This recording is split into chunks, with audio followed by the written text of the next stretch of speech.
Hello, everybody. It's April 8th, 2019, in case you forgot. At least I didn't get the month mixed up today. Last week I said it was June, almost, till I corrected myself. Hope you all had a good weekend.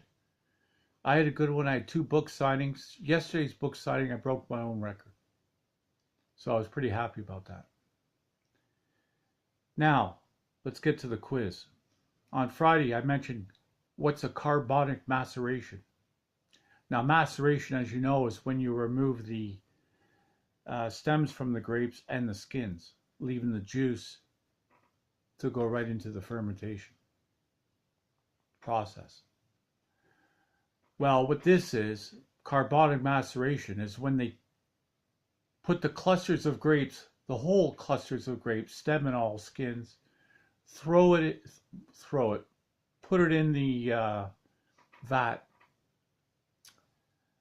And they've all been hand-picked, so they've been quality controlled before they throw it in. Put it in the vat.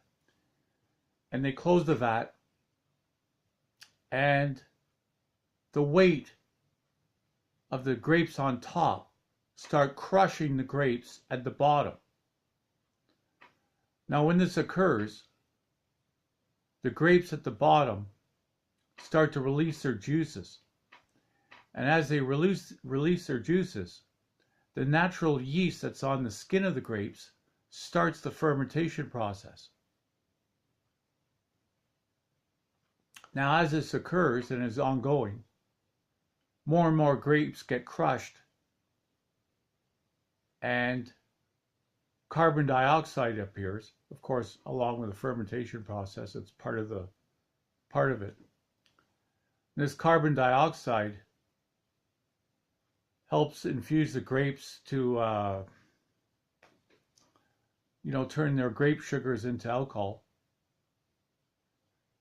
And it's like an anaerobic process where all the grapes become crushed by their weight.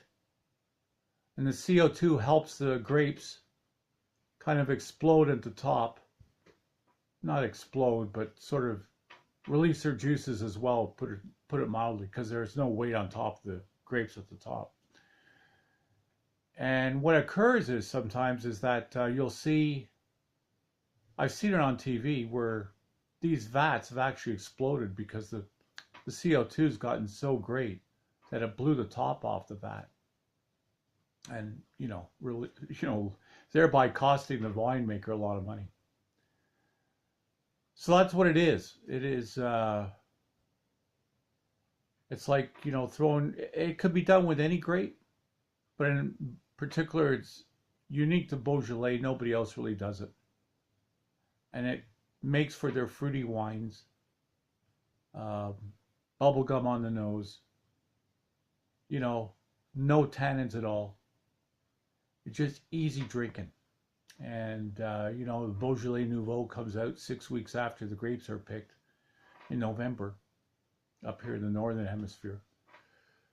And that's what makes Beaujolais one of those special wines. Now, they have 10 cru there, 10 top wineries. And they don't use this carbonic maceration. They use the natural, the normal way that most winemakers use the fermentation process.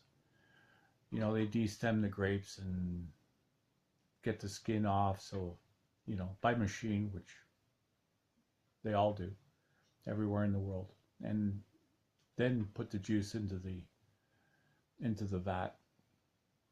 But carbonic maceration is when you throw the clusters of grapes in, just as they are. All right, and that causes a natural fermentation. The weight of the grapes on top, crush the grapes at the bottom, releasing the juices. The natural yeast on the skins starts a fermentation. And CO2 starts and starts turning, and everything starts turning the grape sugars into alcohol, turning into wine. All right, now this week's question. We talked about sherries a week ago or so. Dry sack sherry is a name of a sherry. You may have served it. You see it in a lot of bars. I guess you'd see it in England more than anywhere else. Not a popular drink here in North America, sherry. My grandmother drank sherry. You know, she'd have a sherry before dinner. Now here's my question. Is dry sack sherry a dry sherry? Okay, that's the question. Is dry sack sherry a dry sherry? Answer tomorrow. Have a great day. Bye-bye.